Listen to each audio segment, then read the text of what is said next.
Alexander the Great Idiot was moving towards India. On the way was Persia, ransacked the Persian Empire, killed every male member of the royal family, went in search of this man sitting there with a heap of bones. This happened. When Alexander the Great Idiot had this dream of conquering the whole world, but at that time in history, the important part of the world, and even today is, but at that time it was significantly so, was everybody wanted to conquer India because of the wealth and the culture and the most prosperous nation on the planet, all these things. So he was moving towards India. On the way was Persia.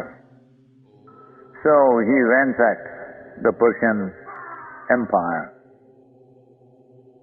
killed almost all the male members of the royal family,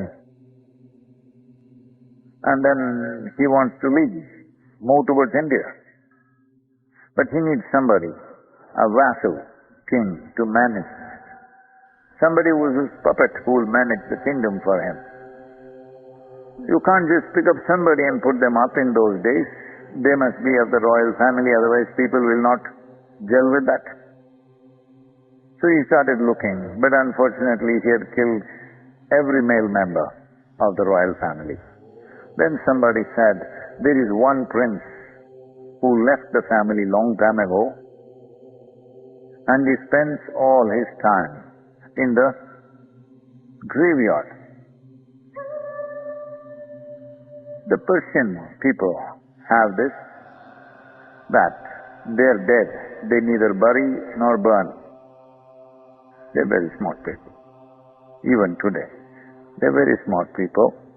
Why waste firewood on the dead? Fuel. Why pollute the air by burning? Why take the labor of digging holes in the earth? Just leave it for the birds and other scavengers to eat the meat. Then the bones alone you bury, which is easy because after 100 people have died, one colossal digging you have to do. Easy. I'm just saying, this is their way, this is their tradition.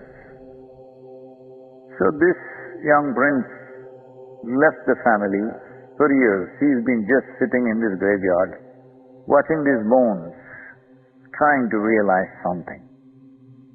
There's a whole tradition in India that yogis, first part of the training is they're sent to the cremation ground.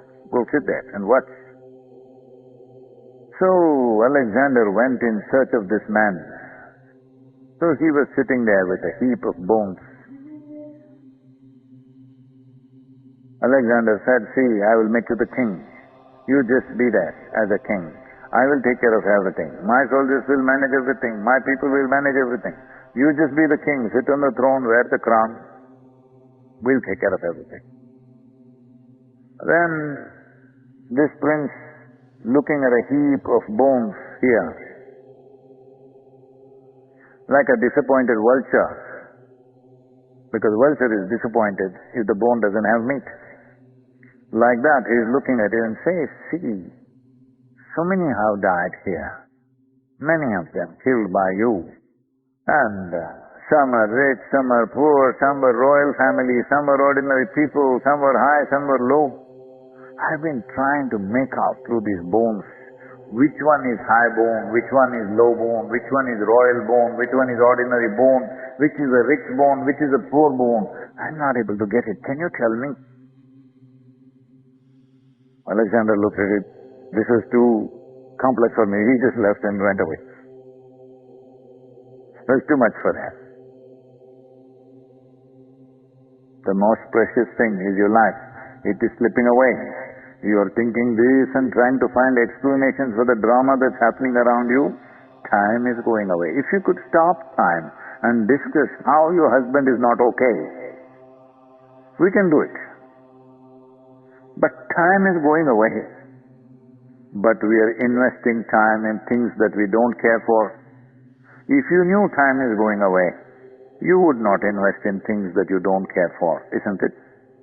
So I'm thinking of creating a device, we are working on it right now, that every day is reminding you, oh, you're 50 years of age, 50% of the sands of time are gone. And it's, as you see, it is just going away. You've seen the old hourglasses. That was just telling you the hour is getting over. This we make it little enlarged to see how your life is getting over all the time. Because if you sit, it goes away. If you stand, it goes away. If you do something wonderful, it goes away. If you do something nasty, it goes away. You did nothing, it goes away. This is the nature of time and life. If you want to rise above the time process, there is a way. But that also you must dissolve in a way. Otherwise, as long as you're a slave of time, it's best that you're conscious that time is slipping away. There is no time in this life to do anything that genuinely does not matter to you. Yes or no?